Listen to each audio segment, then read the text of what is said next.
some level of anxiety before in your life? That better be everybody. Raise your hand high. Come on, people.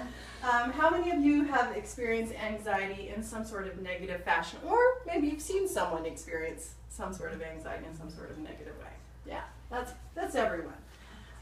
So I am Deb Pope, and I'm here to talk about how to change anxiety into power that works for you. Okay?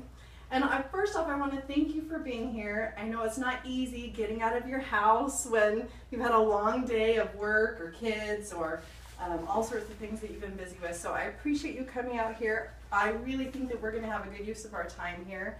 But I do want to thank you for coming out here because I know that that's a commitment for you guys. So thank you for coming out here. I wanted to also, just if it's all right with you, take a moment to kind of explain why this topic is important to me. Is that all right if I take just a moment to do that? Yeah? Yes. Okay. I am 7 of 9 kids in my house. Big family. Some of you, your mouths are like, oh, okay. It was, as you could probably guess, pretty chaotic, pretty busy growing up in our household, especially in the morning, trying to get ready for the day, all of us in the bathroom at the same time. 4 girls in one bathroom, it was busy. And with part of the chaos that happened, there was a lot of stress that happened in our home. And my mom, she was always kind of a messy person, but the older we got and the more stress that she had, she tended to become more and more of a hoarder. And it was a gradual process. And for me, I didn't like that at all. I was super embarrassed about it. And so my tendency was to go the opposite direction of all that chaos. Can you imagine what that is? OCD. Oh, more OCD. I really did. As a teenager, you could have walked in my room and everything would have been pristine. It would have been perfect. And actually, some of my friends would like tease me and like move a little thing just to see if I noticed, and I always did. And it wasn't really healthy. It was a reaction, but it wasn't very healthy. And the older I got, the more I realized, okay, I've got some things I need to work through a little bit. So I decided I was going to go to grad school and I was going to be a school psychologist, and I did that. And I learned a lot of strategies, and in my work I learned a lot of strategies. But as you know, life happens. And even though you can have the best strategies in the world, sometimes things happen that just aren't in your control. And when I had my second child, I started to experience postpartum anxiety.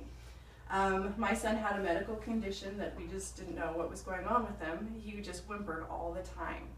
And my mama heart was breaking because I assumed if you're the mom, you should be able to soothe your own child. And I couldn't. And I was feeling immense guilt over it. It was an impact on my sleeping. It was an impact on my relationships. It was miserable.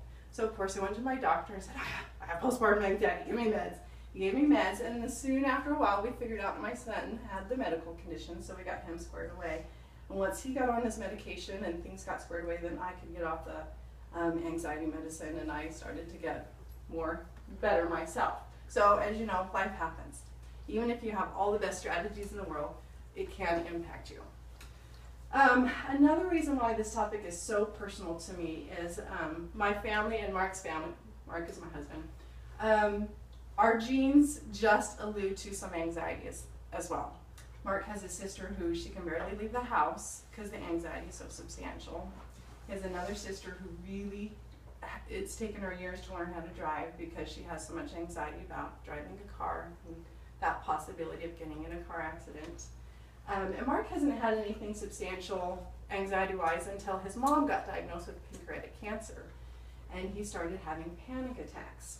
And if any of you know my husband Mark, he is the most cerebral man in the world, and it was killing him that the anxiety was getting to him. He's like, I should be able to control this.